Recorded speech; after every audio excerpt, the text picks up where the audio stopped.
Meus irmãos, a paz do Senhor, vamos de devocional. Meu nome é Luiz, para quem não me conhece ainda, tá? Esposo da Tsunamita, estamos aqui para aprendermos juntos, a meditarmos na palavra do Senhor, tá bom? São devocionais, lembrando, tá bom? E que Deus possa falar mais ao seu coração. Lembrando que a palavra, irmãos, ela é viva e eficaz, mais penetrante que espada alguma de dois gumes. A própria palavra de si mesmo se testifica. Nós cremos nisso. Que a palavra, que a Bíblia, ela é a palavra de Deus. Por isso, medite. Estamos aqui para auxiliar os irmãos, ajudar os irmãos a caminharmos juntos na meditação da palavra do Senhor.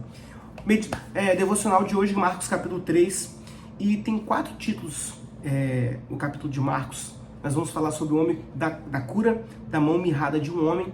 Nós vamos falar da eleição dos 12 discípulos. Nós vamos falar sobre a família de Jesus. E nós vamos falar sobre a blasfêmia dos escribas.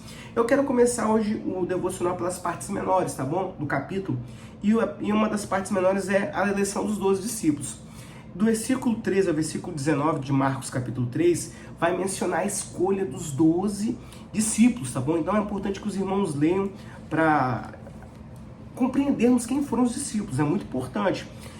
Pedro, Tiago, João, aqui fala André, Filipe, Bartolomeu, Mateus, Tomé, Tiago, filho de Alfeu, Tadeu, Simão, Zelote e Judas Iscariotes. Show? No versículo 31 ao versículo 35, Jesus fala sobre a família. E Jesus foi questionado da seguinte maneira. Chegaram os familiares de sangue, né, de Jesus, e falaram bem assim com Jesus. Chegaram então os seus irmãos e sua mãe, e estando de fora mandaram chamar. E foram questionar Jesus. Jesus, olha, sua mãe e seus irmãos estão aí fora.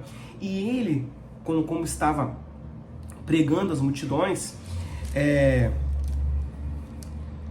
falou o seguinte: olha, todo aquele que fizer a vontade de meu Pai, esse é o meu irmão, esse é minha mãe. Aqui Jesus ele traz uma importância muito grande para aquele que cumpre a vontade de Deus. É considerado como um familiar de Jesus. Isso me arremete a um versículo que fala o seguinte: e todos quantos o aceitou, né, foi dado o direito de ser chamado filho de Deus. Então, irmãos, quando nós aceitamos ao Senhor Jesus, nós temos o direito de ser chamado filho de Deus. Se nós somos filhos de Deus, Jesus é filho de Deus, claro que isso é uma simbologia, tá bom? Isso é uma simbologia. Jesus ele é Deus, nós cremos nisso, que Jesus ele é Deus, mas Jesus ele dá relevância, dá importância, trata como parente aquele que cumpre a vontade do Senhor. Isso é muito importante, né? Nós temos muitos irmãos que são órfãos, muitos irmãos que não têm nenhum familiar. Ei, se você cumpre a vontade de Deus, você tem um irmão, você tem um pai, aleluia, Jesus Cristo, aleluia, esse é o nosso Deus. E do versículo 1 ao versículo 12, irmãos, vai contar a história da cura de um homem que tinha a mão mirrada. E Jesus estava numa sinagoga e também estava ali um homem, e era sábado. Nós sabemos que o sábado, para os fariseus, para os religiosos daquela época, ainda é, né? Mas era algo muito sagrado, de forma até excessiva, que não se podia fazer nada, nem praticar o bem. Você poderia ser acusado de que estaria cometendo ali um pecado. Mas Jesus, conhecendo o coração daqueles homens e vendo aquele homem com a mão mirrada, ele faz a seguinte indagação: olha, é lícito no sábado fazer bem ou fazer mal, salvar a vida ou matar? E aí os religiosos calaram-se, ficaram quietos. Às vezes, irmãos, nos deparamos com situações em que é imposto a nós uma carga excessiva religiosa, que na verdade não cumpre a vontade do Senhor. Isso é um assunto muito delicado a se falar.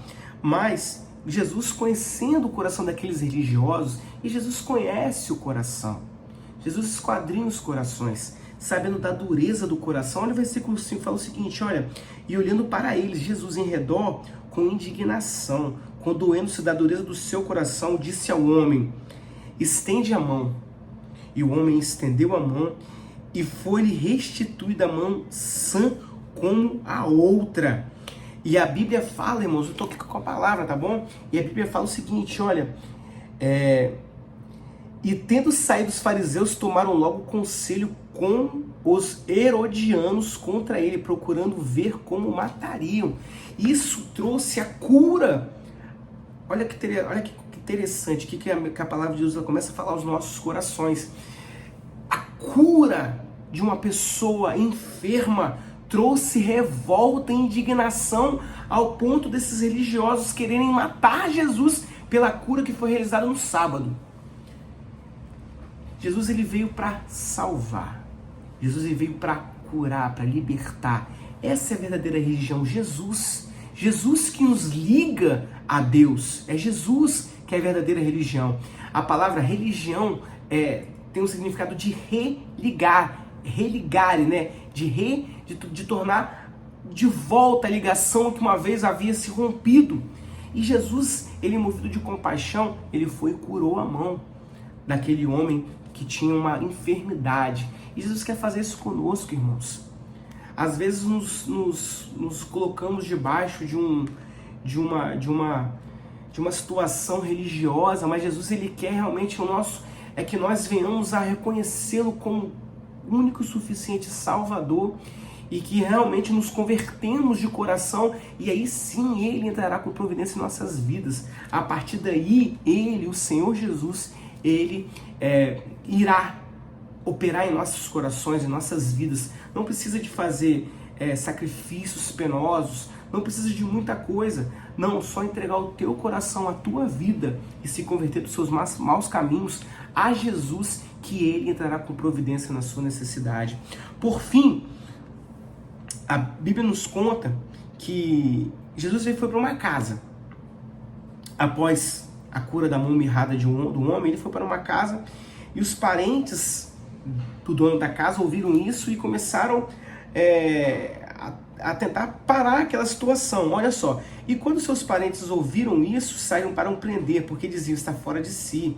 E olha o que aconteceu, se juntaram a essa multidão, e os escribas que tinham descido de Jerusalém diziam, tem Beelzebul, pelo princípio dos demônios expulsa os demônios. Ou seja, o que aconteceu naquela situação? Jesus estava ali numa casa e dá-se a entender que sim, estavam se expulsando muito, Jesus estava operando sinais e maravilhas, expulsando os demônios, quando isso trouxe os religiosos novamente. E aqui fala os escribas.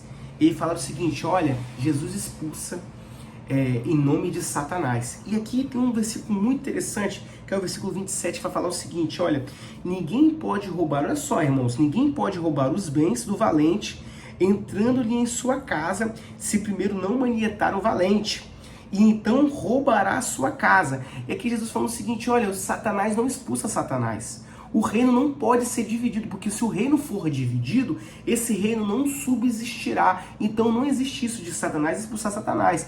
Ali Jesus realmente estava sim expulsando os demônios. E não era pelo poder do inimigo. Né? Os escribas estavam blasfemando contra Jesus. E aí Jesus ele encerra o capítulo falando o seguinte, olha, todos os pecados serão perdoados. Mas tem uma advertência, uma das mais graves de toda a palavra de Deus. Mas qualquer, porém, que blasfemar contra o Espírito Santo nunca obterá perdão, mas será réu do eterno juízo. E aqui, irmãos, eu mencionei o versículo 27, deixa eu voltar a ele, acabou que eu não mencionei, porque olha só, quando um valente chega, ele não consegue, né, expulsar o outro valente. É preciso, a Bíblia fala o seguinte, olha, ninguém pode roubar os bens do valente entrando em sua casa se primeiro não manietar o valente e então roubar a sua casa. É preciso primeiro abater aquele valente para depois roubar. Então, ou seja, existe uma autoridade e existe outra autoridade. Uma autoridade tem que ser maior do que a outra autoridade para conseguir fazer com que essa autoridade saia. E Jesus foi dada autoridade ao nosso Deus para expulsar demônios e foi nos dada autoridade também no nome de Jesus.